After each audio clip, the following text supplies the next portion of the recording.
Здравствуйте! Сегодня я хотела бы поговорить о том, именно о тех заболеваниях, которые сопровождаются кашлем и мокротой. Самое главное при этих заболеваниях, мы делаем практически все одну и ту же ошибку. Мы, когда хотим покашлять, мы дышим верхушками легких. Вдыхаем и начинаем кашлять. Когда мы делаем такой вдох, мокрота в бронхах начинает опускаться вниз.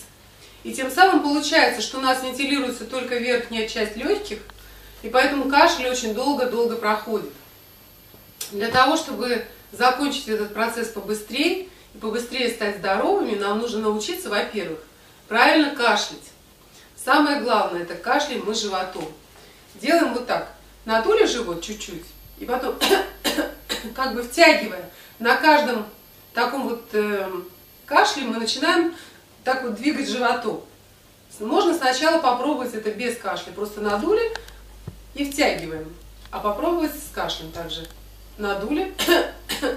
То есть мы начинаем кашлять животом, то есть нижними отделами легких.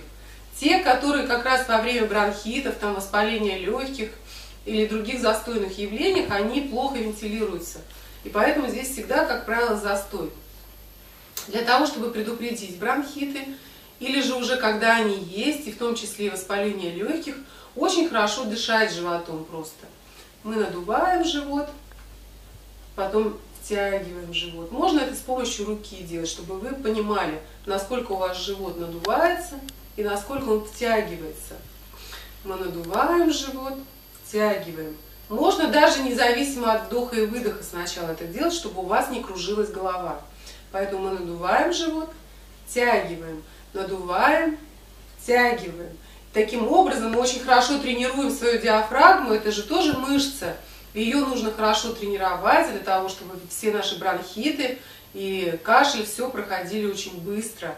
Когда у нас будет сильная диафрагма и хорошая вентиляция низа легких, у нас будут бронхиты намного реже.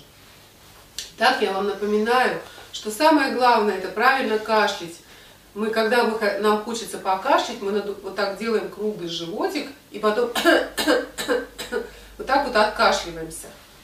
И потом в течение дня мы по несколько раз, хотя бы по 3-4 раза, мы надуваем живот и втягиваем.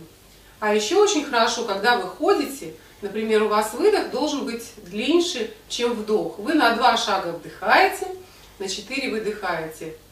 Раз, два, 3, 4, выдохнули. Опять раз, два, то есть, да, и раз, два, 3, 4, выдохнули. И так ходите. Тоже тренируете свою диафрагму. Если у вас есть время, можно во время ходьбы втягивать также живот и выпячивать. Втягивать и выпячивать. А еще иногда можно научиться дышать через трубочку, так через рот, с сопротивлением. Как будто вы надуваете шарики. Шарики, кстати, тоже очень полезно надувать. Они тоже тренируют легкие. Поэтому вы делаете вдох через нос и через рот, такой рот трубочкой с сопротивлением выдыхаем. Прям максимально все выдыхаем из легких. Потом опять делаем через нос вдох и через рот выдыхаем. При этом не забываем втягивать живот и поджимаем вот так ребра. Таким образом происходит такой своеобразный массаж низа легких и диафрагмы. И затем, самое главное еще, научиться правильно эвакуировать мокроту из бронхов. Для этого мы выпиваем какое-нибудь отхаркивающее средство.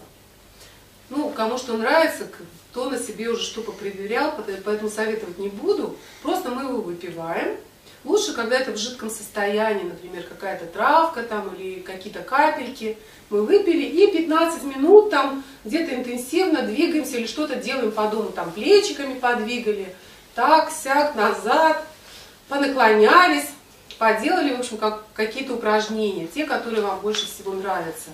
И после того, как минут через 15 ваша микстурка там или отвар трав начали действовать, мы делаем вот это самое главное действие. Можно или же побегать даже легко. Кто умеет, ну, кто любит бегать, тот может так легко побегать. И потом мы начинаем делать самое главное. Это дюбаж.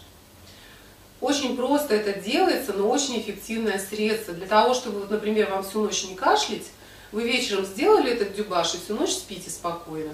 Потом утром проснулись, то же самое.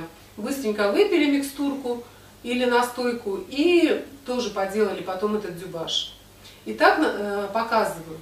Это очень просто. Вы надуваете живот на вдохе, вдохнули, надули живот. На выдохе вы складываете рот трубочкой, то, что мы уже учились с вами пораньше чуть-чуть.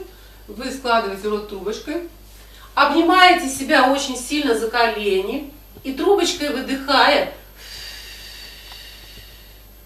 дополнительно сдавливаете свою грудную клетку, обнимая колени. Еще раз показываю. Мы надули живот, потом делаем рот трубочкой и выдыхаем, обнимая колени. Если мокрота начинает вот сюда подступать, но вы чувствуете, что еще она не совсем у вас подошла очень близко, чтобы ее откашляться, вы опять продолжаете делать дюбаш. Надули живот и выдыхаете. И когда она уже вот совсем здесь, вы чувствуете, что уже хочется очень сильно откашляться, вы делаете это просто потихонечку так. Откашливаетесь и эвакуируете ее там на салфеточку или куда. И таким образом можно повторить еще несколько раз. До тех пор, пока вы не почувствуете, что ваши легкие и бронхи почистились. И после этого вы можете спокойно там ложиться спать.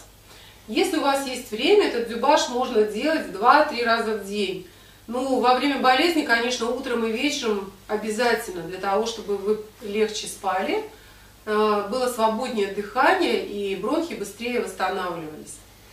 Вот. Итак, я вам напоминаю, самое главное во время заболеваний бронхов и легочной системы, самое главное это делать дыхательные упражнения, делать дюбаш, и у вас все быстро пройдет. И я вам желаю выздоровления и вообще здоровья.